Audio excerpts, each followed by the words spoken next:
You're a metalhead. That's why you're listening to this.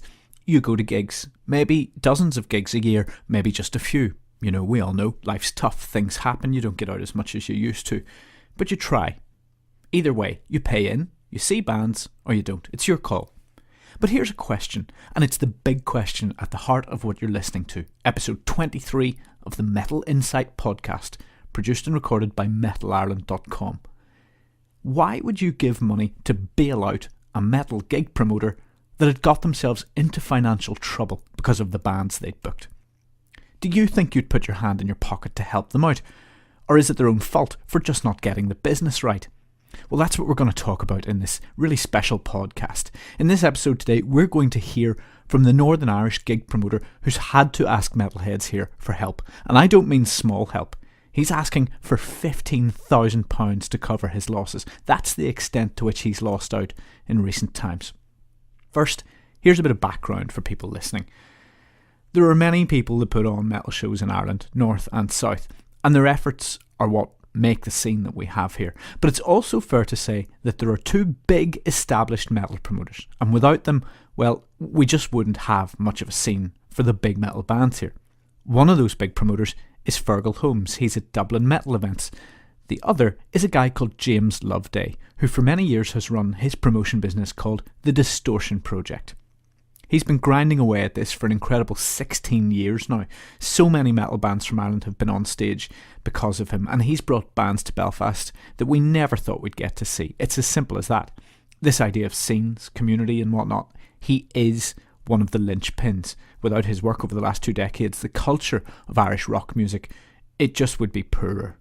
But he's endured crippling financial losses lately because of it. It just hasn't been working out for him. And in this interview you're about to hear, you'll realise the whopping financial burden he's been shouldering, all for heavy metal. Now, in January, he sucked it up, he put his cap out, he started a GoFundMe looking for a huge sum, £15,000, to get out of trouble. And guess what? He's halfway there. Irish metalheads have already contributed a whopping £8,000. Now, I couldn't quite believe this. When I looked down the list of who'd been giving money, ordinary metal fans here, some of them giving £100, £200, in one case even £250 of their own hard-earned cash. I find that quite amazing, and if you want to know what the strength of a scene looks like, what it means to people, well, you know, that's it. Or is it? The Distortion Project, you see, it's a business. We've already paid money for tickets over the years, so why would you give more? That's what we're looking at today. We're talking to James Loveday from the Distortion Project, and what you're about to hear may change your opinions about this whole Kickstarter and GoFundMe ideal that oftentimes comes in for a lot of stick on the net. So this is episode 23 of the Metal Insight podcast. I'm Earl Grey, and James took the time to talk to me and Metal Ireland's writer Donal McBrien, and we both really hope you enjoy this. It really was the last chance saloon with this. Over the course of the last, in fact since the beginning, but more so in the last sort of 5 to 6 years, when we've moved into bigger arenas with doing bigger bands, the financial toll is remarkably difficult to absorb.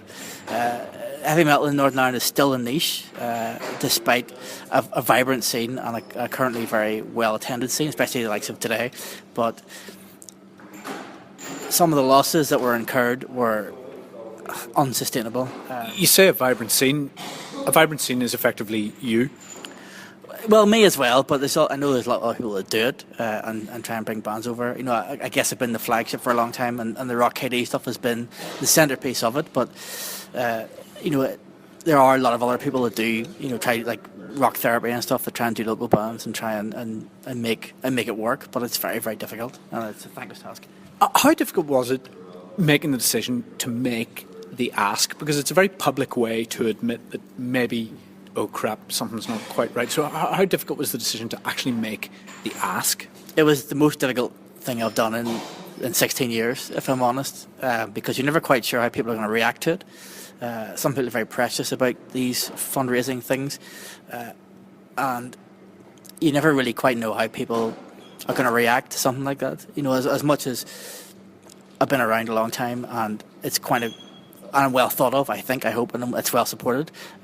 When you're actually having to go and say, look, guys, you know, the perception may be one thing, that when you see all these big bands and these big names, that it's doing really well and that there's a lot of money in it. But when you actually have to turn around and say, actually, it's not quite like that, it's a very, very difficult thing to do. And in fact, when we start up the GoFundMe campaign, that's one of the things that it says on the website, is that asking for help for most people is the toughest thing. And I definitely find that. And I actually set it up at the start of December. I just hadn't got the balls to go through with it until the start of January, when it was like, if I don't do this, then I'm in trouble. I don't know how else to make it work, other than doing this. And hopefully people are going to, think enough of me and enough of the Distortion Project and enough of the work that's been done to get involved and to help. People are already paying the shows, so then to go and ask for more money is a sleepless night. I think you've hit the nail on the head, because it's actually, in many ways, it's not so much about the future, it's about what has already been done in the past, isn't it? It's almost like, help me out now, not for what I will do for you in the future, but, well, I mean, of course, that's part of it, but also, a lot has been done in the past. Yeah, I think people have certainly reacted to it that way as well. Certainly a lot of the online stuff has been, I posted something yesterday, just like a little poster of previous bands, and people seem to react to that. People are kind of, their memories of the shows and of what we've done have contributed as much as what may come in the future. So that's been quite an important part of it. The legacy, the body of work almost that we've created has cemented a reputation and hopefully made people more aware. It's not like I'm some kind of new into this and just kind of I need money for this. It's people that have seen and been part of it and have understood it, and have people that have been in bands that benefited, and that's kind of, it seems to be the groundswell of it as well, which has been vitally important. Are you surprised at the total lack of negativity that from the trolls? Anybody who posts up a Kickstarter, someone's going to be bitchy about it and say, oh, blah blah, frig Kickstarters, frig GoFundMe's, all that. But even on Metal Ireland Facebook, it didn't spot one negative comment at all, and it was a testament to yourself that this didn't happen. I'm amazed actually that there was no negative feedback, because even though we've been around for so long and there's been so much work that's been done, you'd always would expect some kind of negativity or some kind of more probing questions about why, and what what's prompted it, what the nature of it is and stuff. So for the support to be 100%, we've got this, James. We've got your back. We're going to help you. It's a testament to as much. It's a testament really to the contribution of everyone that loves metal in this country and wants to see it continue and succeed as it is to my own work as well. So it's with those two things. What were the big hitters that lost you money? Because people assume you'll see a full venue packed full of big crowd for a big name band, but that doesn't always translate into terms of profits. What were the ones that really let you down? Well, certainly October Paradise lost and Raven were two big losses, and then you kind of Nick Oliveri as well in the Voodoo. You kind of then backed into a corner where it's trying to find it's because of the nature of this business. It's very much based on having money up front for deposits and things of that nature. 2 or 3 big losses in a row and you're in trouble. Then you're then struggling to kind of find a way forward. A lot of those shows, like Jack Stoth, another one, not big money, but £400 or £500 loss and something like that, on top of everything else, and you begin to snowball into a very, very difficult situation, and then you're sort of struggling to find, with deadlines for deposits and things like that, you're struggling to find the next amount of pounds to make it kind of work. And it was things that you like. It's I understand, like it's a difficult business, and people have their own commitments and things, but it's trying to find the money that you need for the next lot of shows. That becomes very, very tough. That when you have had such an appallingly bad run, Do you ever feel resentful that you'll put on a big name band that so many people rave about and say, oh, I can't wait to see this, and then the required numbers don't show up? Is it not annoying? Not at all, actually, because people, no one's obliged to come to shows. Everyone's got it. I don't believe in the notion of scene or core or things like that. People either come to gigs or they don't, and they come to gigs because they can. No one, when you're asking for money from somebody to come and be entertained, that's a very precious and very obvious thing. So no regrets and no bitterness, because I'm the one making the decisions that I think this band will do well and this band will bring a certain amount of punters, but no one's obliged to come and support it. No one, of course, for me as a promoter, I always want the extra 10, 15, 20 people, but life's not like that. I don't go to as many shows as I like for the same reasons. Everyone's got their stuff going on, everyone's got bills to pay, and no regrets from me, and no bitterness. We've hit the nub of the gist there. You look at a band, you make an economic decision. Will it fly or will it not? Right? Sometimes it depends on the weather. So much depends. On. It literally does depend on the weather as well. Some of the shows I've done, Anathema spring to mind. I lost. I think, not the last one, but the previous one. I think 30% of ticket buyers didn't come. Because the snow was so bad. So things like that do affect. And when they hit in the Northern Ireland, they hit bad because we have such a small, because our trains don't work. Because our trains don't work, but only 1.75 million people live here. So if 3% of those people like metal and 3% of people who live in London like metal, you're talking about a lot more. So you can absorb those hits in those circumstances. Look, we're in a situation whereby you've sort of asked for help, right? As you say, it's an economic. You're a business person. You take your punts. You make your choices. Some will work and get you gains. Some will not work and get you losses. You offset those, and that is the nature of the business. So some would say, well, look, I've paid for tickets over the years. I've done my bit. Inverted commas. I'm somewhere else now. Why should I help a business who have choices to make? And maybe it just didn't work out. Yeah. So for the people that say, you see these GoFundMes and these Kickstarters and all for businesses, not for charities, not for social enterprises, why would I give money to a business who made choices? Yeah, well, hopefully because you feel that. I think the first thing to say about that actually is that this is a business unlike any other type of business, whereby it's more of a passionate committal from people that come to the shows and support it, and people that are involved in putting it on. No one's making a living in the north out of this. I have a day job and always will, and I'm committed to that. It's not a career. But the point is a good one, and it still remains that folks are quite right to ask those kind of questions. My only answer is that based on the body of work in the past and what will come in the future, that they would, if they support me now, there's going to be something in it for them. Some band they've never seen before, or some band they really like further down the line. So if you help me now, you may have already had your just desserts or your rewards in the past, and you'll get them again in the future. And that's kind of the crux of actually why it was so difficult to ask for help in the first place. Because, like I said before, no one's obliged to support it. I mean, just because you've seen Anathema or Carcass or Napalm Death, you're not obliged to then throw in another 20 quid. Because it is a business on top of that, but this is an emotional connection for me and for the punters and for everybody else that are in the bands that I've helped down the years. And it is important to realise, so, you have 16 years now, something like that. I mean, the Distortion Project was a disco in 1999 in Antianis. I still have the flyers, we all used to go to it, but, putting in the grunt work week after week after week after week for all the no-hope bands that never went anywhere, and a few that did some awesome stuff, largely off the back of their rehearsals with lights, at the gigs you ran, you know what I mean, and some spectacular local gigs and stuff like that. But I suppose the flip side of this that people need to realise is you have put in the work and you're not asking for money off the back of just some help idea. You have been here every week thereabouts for 16 years. Yeah, more or less, as you say, for the last 46 Saturdays a year for 16 years, and it's exactly like you say. And the people that you're talking about, Don't know 46 16s quick. Get away the fuck. Hundreds and hundreds, But I think it's part of people's lives. And someone that maybe has only played 2 or 3 gigs locally, when they're older, they may sit down with their kids and say, "Man, I played the Limelight one time, I played the Distortion Project gig," and that might mean something to them. So again, it's an emotional, vocational investment in their lives, and I think that's what's important. That's the statement that we've always tried to make. It's not. It is, of course, a business, but it's more than that.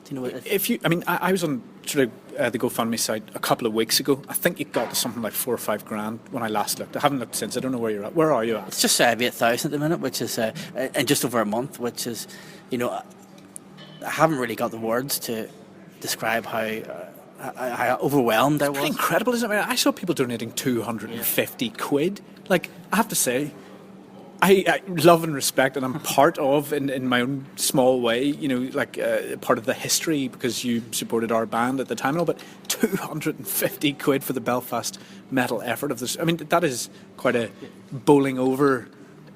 It's amazing. Thing, isn't it? I'm stunned by those kind of... My boss put £100 in, you know, and he at the City Hospital, and he's a big Slade fan, and he comes to 3 gigs a year, you know. People like Rocky O'Reilly from Oppenheimer, who used to do sound for the Auntie Annie's discos that you talked about. You know, he put £200 in. You know, I haven't seen Rocky in 10 years. You know, it's just... But there's something about this that we do. There's something about the metal people and the community and the idea and the spirit of it and the ethos of it that people seem to have taken. I'm staggered by, you know, and overwhelmed and graciously humble about those kind of contributions. But What were the consequences for you? And I don't mean Distortion Project, I mean for you, because Distortion Project is pretty much you now. It's been different formats over the years, pretty much you. What were the consequences for you as a person and you know, in your own life, in your financial life, if you had not done the GoFundMe, or if the GoFundMe doesn't reach its target? Well, hopefully that won't happen. But you know, certainly, you know, the DP wouldn't exist anymore. That'd be the end of it. And of course, you know, when you're contracted for a lot of these shows, you got to find a way to pay regardless. So you're into court cases and that kind of unpleasantness, and you know, and again, you know, like I've said previously, it's the music business, man. It's the business of music, you know. And as much as, you know, it's like can I swear in this? Of course. Yeah, and it's a little bit like I expect you to. Excellent, and that can go in as well. But it's like Goodfellas, you know. I'm sorry your dog's died. Fuck you, pay me. You know, with all the goodwill in the world, you know. No one. I've never ever had a band say to me, a touring band, "Oh, we haven't done as well. You know, let's knock some money off." You know, but It's funny because I remember nearly. I mean, what was it? Maybe.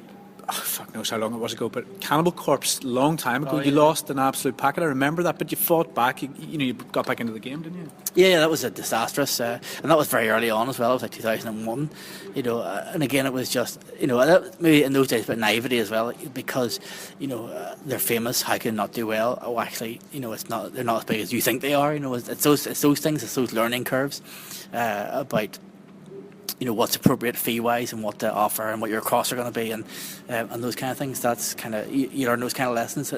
But even then, as I've said, with the best will in the world, you know, sometimes, as I've said, it snows, or I can't get a babysitter, or I'm going right up until the fact that, you know, I can't, I have to work, and those kind of things. So it's the most unpredictable business you can imagine. But when it's good, it's really good. And that's why it's worth it. That's why it's worth. Well, I'm a little more optimistic than the Earl here. When the GoFundMe hits its target, what's next for the Distortion Project? For you'll be brought up to zero again from the debts. What happens next? Well, more or less zero. I've had to write off, like, and you know, I guess because we're being a bit candid here. In the past, I don't know if you guys remember Ministry or not, but that was The Ulster Hall, maybe. No, that was a Mandela. The losses were pretty critical. So this kind of goes back a few years. You know, with the likes of Ministry, I had to put my mortgage to pay for that, which is not a thing you need to be doing, you know, at any stage in your life. And there was other debts prior to that, you know, that I've just pumped so much money into it. So that's kind of, you know, and there's lots of things I had to do to, you know, personal debt that I've had to write off in various ways to get to this point. So when, you know, as Donald says, with the best one in the world, when we do reach that kind of toll, it just, you know, it gives a little bit of in the bank to make sure that we continue, you know, doing stuff that I personally want to do. And like, it's not like with this particular business, you know, in the main, I don't earn money out of this to pay my mortgage or put food on the table, so I don't mind losing money. You know, I'm fine with that, and that doesn't make me maybe the best businessman, but I'm a metaler, and you know, I love to have a band that I like, so I don't mind losing it, you know, if it's there to lose, you know, within reason.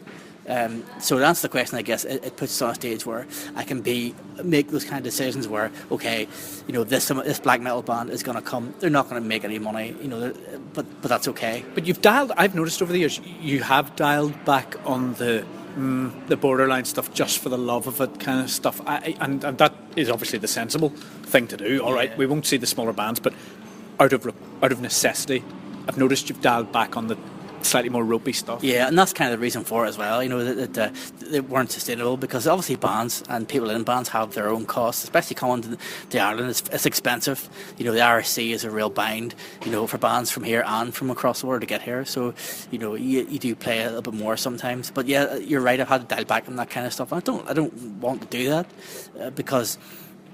Because you know, this is a cultural thing as well. It's a creative cultural thing, and people, you know, it might be a small amount of people, but they'll still enjoy it. And if I can do it and absorb a loss, you know, that's what I'll do, and that's important. You know, but this right now, the GoFundMe I'm with today, you know, hopefully will get me to a level where I can be a bit confident in taking those kind of bands again. Not to that maybe the same degree, but you know, to provide entertainment that I personally enjoy and that people enjoy as well. And that's always been the ethos of DP from day one. Last question maybe to Donald.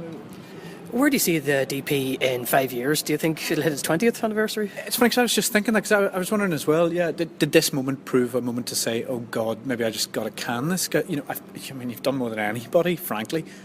It's never really entered my head. You know, there's always a way of sorting these things out. And, you know, I'm 42 now, and I've given 16 years of my life to it. I don't know anything else. You know, I couldn't conceive of a day where I'm not, you know, filling in advance sheets for bands or booking rock gigs or, you know, or helping local bands. You know, it's something that I've been very passionate about, and, you know, I don't know what else to do. I can't be anybody else, and so I guess the answer is no. It's never say die. You know, it's the last drop of blood. You know, we're close to it. You know, we're bleeding profusely at the end of last year, but you know, but thanks to the surgery of the local metalers, we're breathing still, and it all may continue. And I'm not done by any stretch. You know. Well, what about that? Personal debt for heavy metal. That's an incredible position to be in. So if you want to help James out, just Google GoFundMe Distortion Project. You'll find it easy enough. Right, we'll be back with another Metal Insight podcast very, very soon. But before you go, I just want to fill you in on a great update that I'm about to launch on Metal Ireland. It's an update that's going to let you build your own advert. You can promote your own stuff and pay the fee that you want to pay. You can entirely control the whole thing, how long it goes for, what it looks like, what you pay. It's super simple, super affordable, and it's super effective. Metal Ireland is the home of Irish metal, and our amazing readers, all of you guys as well, you are the audience, you are the scene. So this is a great way to get your message out to them, and I'm going to be launching that very shortly. Can't wait to share it all with you. I'm going to leave you with a bit of Irish metal now.